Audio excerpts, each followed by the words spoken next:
Olá pessoal, hoje eu vou trazer para vocês uma aula de imunologia tumoral. Eu acho que ela é importante, ela é bem mais importante agora nesse momento, antes da gente falar mesmo da imunodeficiência causada pelo tumor.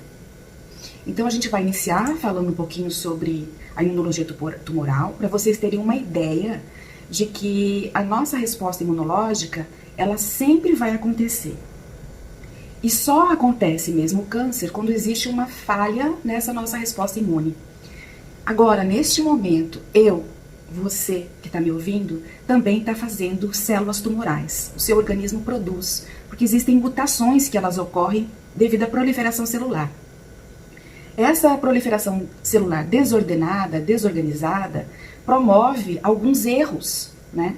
Só que o nosso organismo, ele está preparado a responder, a eliminar essas células desarranjadas, vamos dizer assim.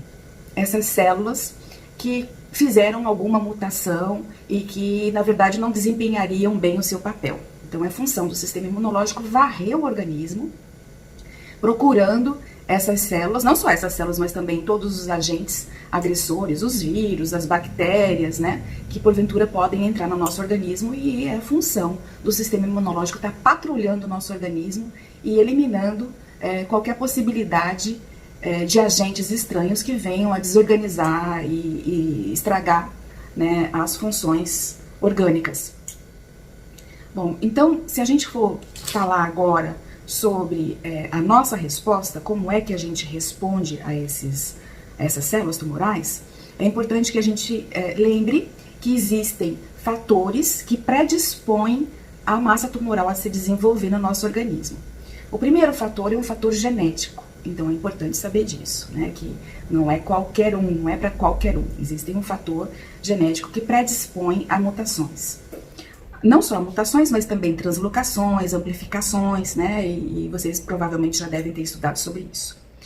Outro fator importante é o fator ambiental, que tem que estar associado, não são coisas desconectas. Então, se eu posso até ter aí um fator genético importante, mas não ter o fator ambiental. Eu preciso da somatória dessas duas coisas.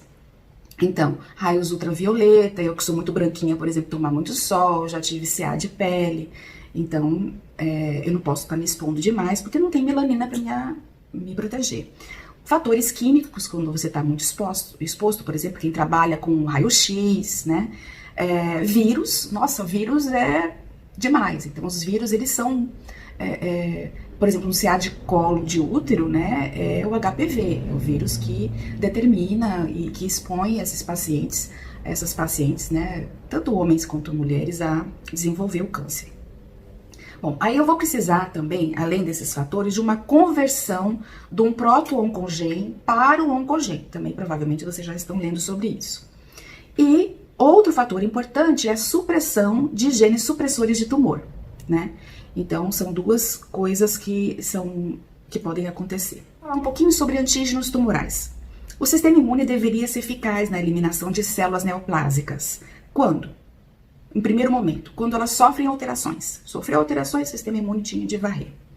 Quando forem reconhecidas pelo sistema imunológico, então elas têm que ser capazes, né? Elas têm que mostrar que são tumorais, né? Que são mutantes. E assim o sistema imune eliminaria. Quando colocasse uma ação, né, uma resposta, né, imunológica e células competentes na destruição dessas células. Caso haja falha nesses 3 itens, né, em uma dessas etapas que seja, a célula tumoral vai escapar do sistema imunológico, do controle, e assim ela vai adotar mecanismos de sistema de escape, e essas células então vão se proliferar. Bom, para isso eu preciso lembrar também que existem as bases moleculares do câncer. Para a gente obter aí a conversão do proto-oncogen em oncogen, fazer com que a balança se desequilibre. Então, a gente vai ter um crescimento de um lado incontrolado, né, com alterações desses genes de supressão tumoral, e aí a receita disso vai ser através de, por exemplo, infecções virais. São as mais comuns, as infecções virais. O fumo também, né, bebida, o álcool, Então, uma infecção viral associada ao uso de álcool, de tabaco, né? E fatores ambientais, a falta de sono, que é muito importante também, uma alimentação ruim. Então, se associa tudo isso e a gente vai ter aí infecções repetidas, ou infecções crônicas, ou infecções mal resolvidas, e aí associados a indivíduos suscetíveis. Então, tá vendo? Eu preciso de uma série de coisas, né? Uma série de eventos que poderiam levar a essas infecções, ao tumor mesmo, propriamente dito. Bom, se tudo isso falha, aí a gente vai ver o tumor aparecer. Mas como é que eu provo que realmente o sistema imunológico é eficaz e eficiente nesse patrulhamento, vamos dizer assim? A gente prova isso quando a gente vê regressão espontânea de tumor. Então, você pode ter, por exemplo, um linfoma, um mieloma, que ele regride espontaneamente sem que haja nenhum tratamento. Regressão também de metástase. Às vezes você vai observar metástase pós-remoção do tumor primário. Então, fez a remoção do tumor primário, houve uma metástase pulmonar, por exemplo, né, originada de algum carcinoma, e aí você vê a regressão dessa metástase espontaneamente. Quando existe uma infiltração de tumores com linfócitos, macrófagos, então você vê células em volta daquela massa tumoral, você vai observar ali a presença de células imunológicas. Isso você vê muito em câncer de mama e vê muito em melanoma. Proliferação também de linfócitos e linfonodos drenados. Então você vai observar a presença, você palpa o linfonodo do paciente, câncer de mama, por exemplo, linfonodo axilar, e você vai observar ali todas as células do sistema imunológico que carrearam fragmentos ou determinantes antigênicos do tumor, drenados do tumor. A alta incidência também de câncer depois de uma imunossupressão. Então, são pacientes com doenças autoimunes ou pacientes idosos, né, com doenças pregressas. Então, esses pacientes são imunossuscetíveis e você vê uma incidência maior de tumor e de câncer nesses pacientes. Ou pacientes, por exemplo, muito simples ver isso, é no paciente com HIV. Então, o paciente com HIV, geralmente, ele manifesta tumor, né? E eu falei do idoso, mas esqueci também de falar da faixa etária das crianças, né? Então, são os dois extremos da escala aí, tanto crianças quanto idosos.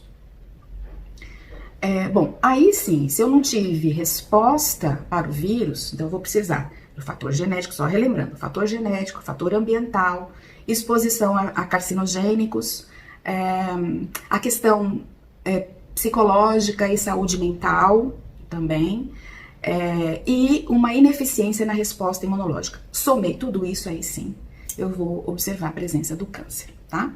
Então, a imunovigilância contra o câncer, ela se dá em duas fases.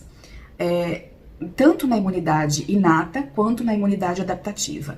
Na imunidade inata, então, a gente vai ter um sistema imune que é capaz de reconhecer e destruir essas células, que é o grupo, né, uma resposta celular inata, que vai compor ali as NKs, as células natural killers, que tem ali um papel fundamental e importante nessa defesa, primeira defesa. Na resposta adaptativa, a gente vai ter uma resposta TH1, típica daquelas que nós estudamos lá no MAD, no módulo Agressão e Defesa, em que vocês puderam estudar a resposta contra os antígenos intracelulares. Vírus, por exemplo, bactérias intracelulares, que vai ter ali uma resposta adaptativa tipo TH1, tá? Então, é a mesma resposta que vai acontecer também no câncer. Então, o sistema imune vai eliminar e induzir também modificações nesse tumor, né, resultante desse escape, tá? Então, a gente chama isso de seleção darwiniana, tá? Então, a NK na resposta, vamos falar um pouquinho sobre a resposta inata. A NK, a natural killer, vai ter um papel muito importante em ativar e liberar citocinas, né, e também liberar sinalizadores que vão fazer com que haja uma destruição dessas células tumorais, né, mediadas por liberação dessas enzimas citolíticas, E aí depois o macrófago vem fagocitando e limpando tudo atrás, né? Então a gente vai ver que a resposta, às vezes inata, ela é suficiente para eliminar essas células e nos livrar dessas células mutantes, sem haver a necessidade de acionar uma resposta adaptativa. Bom, a atividade mediada por anticorpos, ela está na resposta adaptativa e a gente vai ver, né, observar sendo acionado aí as células TH1, né, que vão fazer com que haja uma proliferação de linfócitos B. Esses linfócitos B se diferenciam em plasmócitos e vão começar a produzir anticorpos contra os determinantes antigênicos daquela célula tumoral. Porque a célula tumoral, ela avisa o sistema imunológico de alguma forma, ela expõe os seus antígenos tumorais na sua superfície, e tanto isso vai servir como sinalizadores para o sistema imunológico, como também para diagnóstico. Então, alguns diagnósticos nós vamos determinar a presença de alguns marcadores tumorais na corrente sanguínea. Então, eu vou ter o antígeno, a célula tumoral sendo fagocitada, o antígeno tumoral sendo fagocitado, sendo exposto pelo macrófago, a célula TH1 reconhecendo através dos seus receptores chave e fechadura. A TH1, então, vai liberar uma série de citocinas que vai atrair para o local as células efetoras.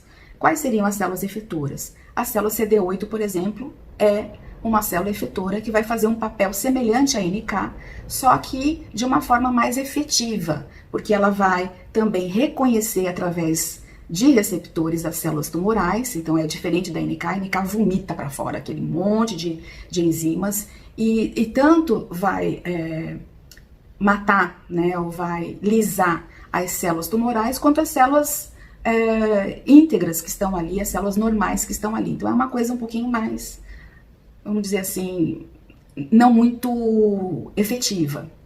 Já a célula CD8, não. Ela reconhece a célula tumoral através dos seus receptores e elimina única e exclusivamente aquela célula tumoral, né, protegendo as outras células que estiverem ali próximas e que não estiverem mutação, né, não estiverem expressando nenhuma mutação. Então, por isso que essa resposta adaptativa é uma resposta mais específica, vamos dizer assim.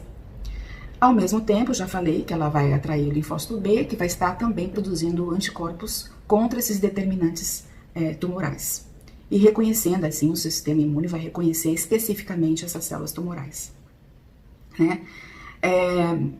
Então, para a resposta adaptativa acontecer, é preciso que antes tenha acontecido o processamento e a apresentação do antígeno através do MHC de classe 2.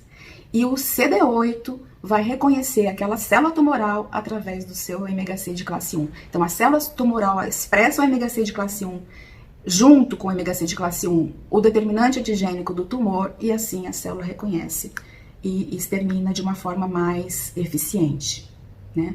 Então, a gente precisa, para haver esse reconhecimento do tumor, um repertório de célula T, né, com baixa afinidade às autoproteínas, né, a partir daquela seleção positiva e negativa do timo que vocês estudaram lá no MAD. Precisa da expressão de autoproteínas alteradas, então são, né, aquelas células mutantes que vão expressar essas proteínas mutadas. Vai aumentar a afinidade das células T para os antígenos tumorais. Essas proteínas próprias alteradas, né, elas têm que estimular também os coestimuladores das células que vão reconhecer, tanto do macrófago, que vai reconhecer, vai precisar, né, produzir, quanto a CD8 também vai precisar dessa célula, dos coestimuladores, para haver um reconhecimento ideal dessa célula, desse autoantígeno mutado, né. Vai aí, então, acontecer um sinal, né, liberando também citocinas, e essas citocinas, elas são importantes para que as células do nosso organismo consigam trabalhar. Falando agora um pouquinho de marcadores tumorais no sangue periférico, a gente vai encontrar a alfa-fetoproteína. Ela está presente em tumores, né, hepáticos, em hepatomas, né, primários, em neoplasias germinativas, carcinoma de ovário e carcinoma de testículo. Já o antígeno carcinoembrionário, né, o CEA, a gente vai encontrar em CA de cólon, em tecido normal fetal e de intestino, pâncreas e fígado. A gonadotrofina coriônica, né, que é o beta-HCG, vai estar presente em neoplasias, não só na gravidez, né, que vocês já viram lá no Concepção e Formação do Ser Humano. Mas, em casos de neoplasia, você vai encontrar em neoplasia trofoblástica, em carcinoma de testículo também. Então, o homem também pode estar produzindo o beta-HCG. Antígenos prostáticos específicos, que é o PSA, vocês vão encontrar em células epiteliais da próstata normal, né? Mas você pode encontrar em uma concentração maior em câncer de próstata. E também, dessa forma, vocês podem fazer o monitoramento dos pacientes com câncer de próstata dosando o PSA. O CA125 a gente vai encontrar em ovário, em processos inflamatórios peritoneais, tá? Então, assim, existem aí uma gama de marcadores tumorais periféricos que você consegue, através da punção venosa, determinar. Então, tem uma lista imensa que seria interessante vocês darem uma olhadinha. Não há necessidade de decorar tudo isso, porque vocês só se fizerem depois onco, forem se especializar em oncologia, que vocês precisarão saber esses marcadores todos, tá? Bom, então, a falta de antígenos diferentes, né, de expressão desses antígenos, é que podem fazer com que haja o escape imunológico. Vamos falar um pouquinho sobre escape imunológico. Escapam do sistema imune aqueles que diminuem a expressão na superfície celular desses antígenos tumorais. Então, existem alguns tumores safados que escondem na superfície das células os seus antígenos. Outra coisa também, existem alguns cânceres que diminuem a expressão das moléculas coestimuladoras, imunoestimuladoras, né? Aqueles marcadores que estão além daqueles do MHC de classe 1, né? E os TCRs, que são importantes para o reconhecimento. Existem aquelas outras moléculas de expressão que elas são suprimidas pelo câncer. Então, diminuindo essa expressão, principalmente assim, CD28, B7, são as moléculas mais importantes. Eu acho que sabendo essas duas já está bom demais. A falta do próprio MHC de classe 1, então, às vezes o antígeno tumoral, a célula tumoral, ela impede, né, através de alguns sinalizadores, impede a expressão dessa molécula de classe 1. Existem também tumores que começam a liberar fatores supressores, né? Então, TGF-beta, IL-10, então eles começam a liberar fatores. Lembram que lá na gravidez a gente estudou que existe uma resposta, né, supressora para a mãe aguentar aquela gestação? Então, aquelas mesmas interleucinas IL-10 e TGF-beta são liberadas, estimuladas pelas células tumorais a serem liberadas, e assim a célula tumoral começa a escapar, consegue escapar do sistema imunológico. Então, alguns estudos mostram, né, que a metástase vai requerer, né, uma colaboração entre as células, né, do câncer, né, e as células imunitárias também, quando elas estão submetidas a uma imunossupressão. Então, para ter metástase, eu vou precisar dessas duas coisas. Eu vou precisar do macrófago, que é não o M1, mas o macrófago M2, né? Não sei se vocês estão lembrados dele, liberando TGF-beta, IL-13, IL-10 e IL-4, que vai ser produzida aí por tumores infiltrantes, né? E a gente pode ter tanto uma resposta TH2, né, de supressão, como às vezes também, em alguns casos, a gente pode ter uma resposta TH17, tá? Eu não vou falar sobre investigação laboratorial, porque eu acho que é uma coisa que vocês provavelmente vão encontrar muito fácil na literatura, mas eu posso falar basicamente de alguns exames solicitados, né, que seria o hemograma completo. A gente pode ver às vezes no câncer uma leucocitose, mas frequentemente essa leucocitose é inespecífica. Pode ter uma leucopenia, que pode ser encontrado em linfomas, por exemplo. Uma eosinofilia pode apontar para um diagnóstico de linfoma Hodgkin e reações a drogas também. Uma linfocitose eu posso muito ver em Epstein-Barr. Uma linfopenia eu posso ver em HIV e lúpus e sarcoidose também. Uma linfocitose atípica, eu posso ver numa reação do Epstein-Barr. Então, existem vários, que vai depender muito de cada caso clínico que a gente estiver estudando, tá? Então, por isso, não vou ver muito. Mas a fosfatase alcalina eu gostaria de falar para vocês, porque geralmente em doenças ósseas e hepáticas vocês podem observar. A eletroforese de proteína, pode também em mieloma. E eu gostaria que vocês pegassem na internet uma tabela que fala de todos os antígenos tumorais, seria interessante vocês darem uma olhadinha, tá bom?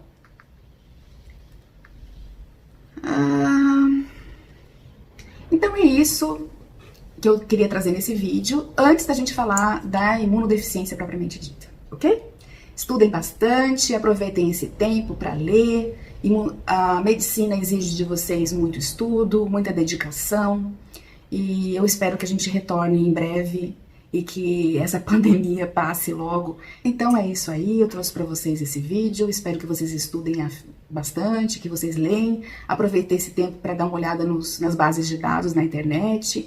A biblioteca disponibiliza para vocês muitas bases de dados interessantes, legais, então seria interessante que vocês também lessem lá. Criem uma rotina de estudo, não é porque vocês estão em casa e que a gente está aqui que a gente não vai ter essa rotina de estudo. Eu gosto de estudar muito cedinho, então eu acordo às 5 da manhã, eu gosto de ler nesse horário, que tá todo mundo dormindo em casa, e é o meu horário de leitura. Então, hoje em dia eu preciso de menos, mas vocês precisam de muito mais do que eu leio 1 hora só, porque tá bom, só para rever algumas coisas e ver as coisas novas que estão surgindo, mas vocês precisam de uma rotina maior, pelo menos umas 4 horas diárias. Então incluam isso na vida de vocês e em breve a gente estará juntos novamente. Um grande abraço para vocês, meus alunos. Fiquem bem, fiquem em paz, fiquem com Deus. Beijo.